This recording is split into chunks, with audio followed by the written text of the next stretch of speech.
I'm coming at you to update my video and answer some common questions asked about what you need for real-life band surgery and the ins and outs about surgery and what the process is like.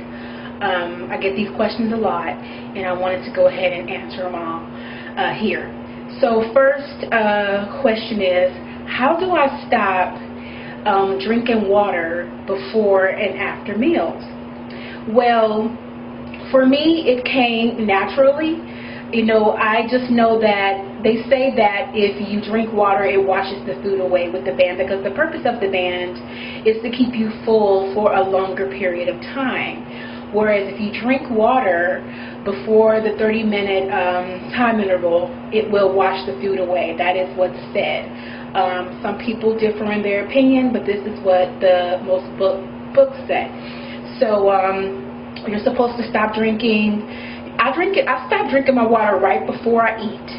Just right before. Like, I'll drink up to the time I eat, and then I'll not drink for 30 minutes.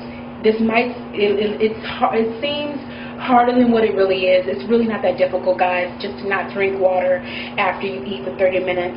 How you can practice it is, don't bring liquids to the table when you sit down to eat. Simply let eat your food and grab a book or get on the computer or do whatever you're doing for those 30 minutes. 30 minutes actually flies by pretty quick. Now, some doctors and some people will even say that they wait an hour. For me, it's 30 minutes. Another question I asked is, what's it like after surgery? What's the pain like? Is it so bad? No, it's not supposed to be. As a lot of you guys know, I had bad experience with being allergic to morphine. So that's the only reason why I had severe pain and blood pressure dropped. My life was actually in danger because of this incident. But that's further back in my videos. But otherwise, you're only supposed to have some gas, a little bit of gas, and what will alleviate that is you walking around a lot. You know, they will have you walk around your floor a few times. And as you walk, you'll find that the gas pains begin to alleviate. But if you have worse pains than that, there's a problem. Notify the nurse or somebody, make them listen to you, because I find that with the whole process, even with the process of approval, you will find that people don't do their jobs. I don't know what it is. It's like they send out a mad email, let's not get this person approved, let's make their process longer than what it has to be. Because, you know, even I dealt with, you know, having to make sure the insurance company is pushing the papers and the approval, making sure the other people on their end is getting it, and the people who are doing the surgery, all that. You have to stay on top of people. So that's another thing. As far as what you need for surgery, I'll update. If I can think of any other questions, I'll definitely pop it on in here, or even put them in the description box. But what supplements should you have on hand straight out of surgery? Now, don't worry about, especially the first couple days, please don't worry about drinking all the water in the world and getting all your protein in, because you will be sore for the first couple days. Your focus more than likely will be liquids, depending on what surgery you've had. If you've had lap band, it will probably be 3 days to a week, maybe more for some people. You know, for gastric, you might have 2 weeks, and it may differ. Like I said, you know, everybody's doctors, surgeons are different, and these are the things that I've gotten and I remember according to my knowledge and my research and the information given to me.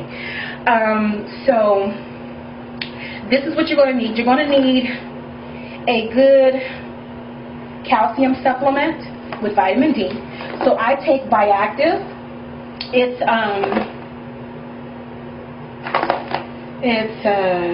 calcium with 500 IU of vitamin D.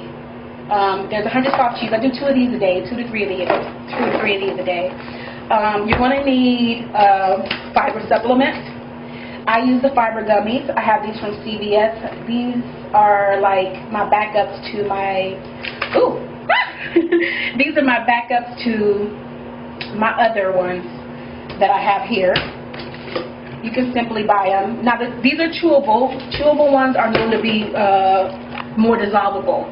And, you know, I could have easily switched over to pills, because I can now swallow pills being 40 plus weeks out, but I prefer the chewable ones because they seem to the body seems to take to them better after surgery. You know, especially for people that suffer from malabsorption, the body's able to absorb the gummy better than the chalky, you know, tablets.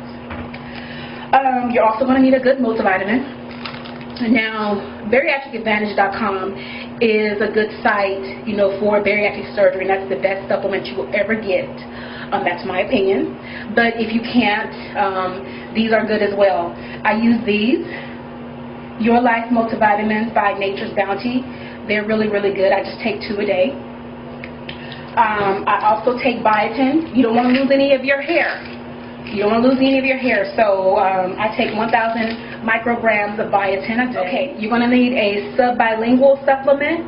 This is from bariatricadvantage.com, but I got it off of Amazon, and I only paid $8 for it, and you only need one every week. So I take it every Monday. This lasts me about a month. You're going to need a good digestive aid because you may suffer from blockage. I'm telling you right now, gas X does not work. A lot of people suffer from constipation. I didn't have that problem out of surgery, but a suggestion is psyllium husk. I just started those, and a word to the wise: be careful with your doses on that. They suggest 1 tablespoon. But you want to work your way up to that, so you want to try to do a teaspoon. They're called psyllium husk, okay? But I prefer to use tropical papaya enzymes.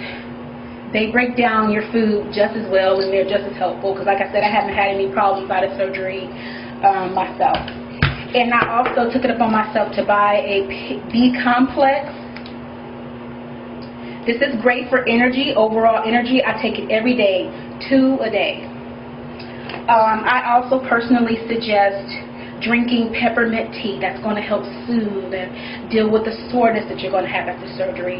You guys, don't be afraid. You know, I remember how I felt. I had so many worries and I had so many questions, and there was no one there to answer the questions for me. That's why I went and I found the answers myself.